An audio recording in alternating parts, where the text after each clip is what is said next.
برف تو ہاتھ میں نہیں رکھی جاتی. مولانا عبدالستار خان نیازی کو برفوں کے بلاکوں میں لٹا کر پھر پوچھتے تھے بتا اب تو نے ختم نبوت کی بات کرنی ہے؟ آپ فرماتے ہاں کرنی ہے، کرنی ہے. اور پھر مولانا بڑی استقامت کے ساتھ رہے اور پھانسی کے تختے پر جا پہنچے.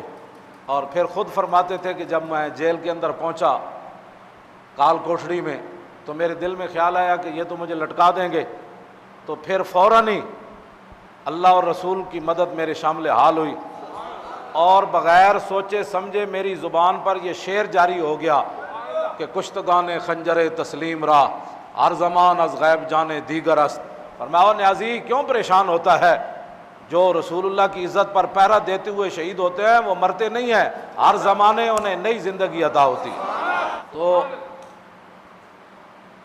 دشمن کے مقابلے میں کھڑا ہونا یہ بہت مشکل کام ہے، بہت مشکل کام ہے. ہلاکو خان کی فوج نے ایک بزرگ کو گھیرے ہوئے تھا، بزرگ کو.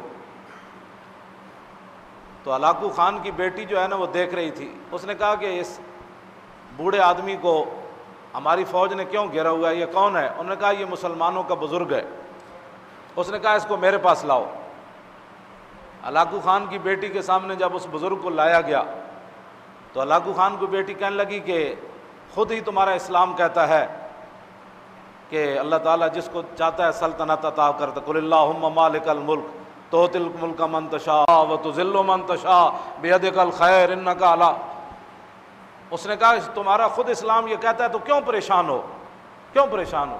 تم ذلیل تھے، اللہ نے ہمیں عزت دے دی، ہمیں بادشاہی دے دی، تم کیوں پریشان ہوتے ہو؟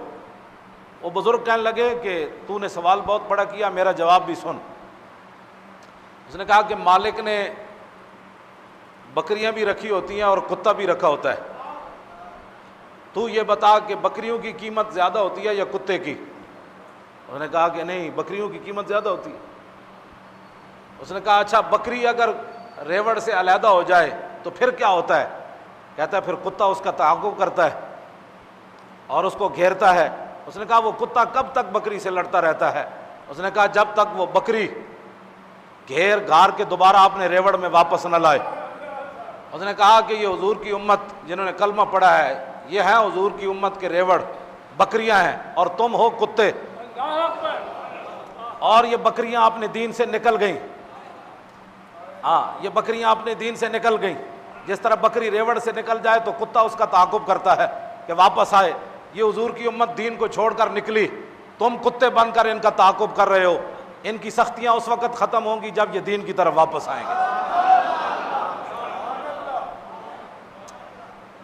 اس بزرگ کے جواب پر بھی لاکھوں سلام. ہاں یہ حضور کی امت ریوڑ سے نکل گئی، اسلام سے جب نکل گئی تو کتے ان کو پڑ گئے.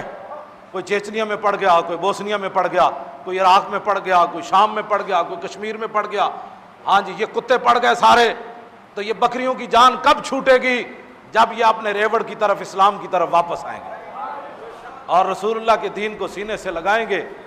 پھر کتا ان کو نہیں کاٹے گا، پھر کتا ان کو نہیں لڑے گا. تو کتے سے بچنے کا ایک ہی طریقہ ہے کہ یہ حضور کے دین کی طرف واپس آئیں. جب تک یہ واپس نہیں آئیں گے کتے ان کو کاٹتے رہیں گے.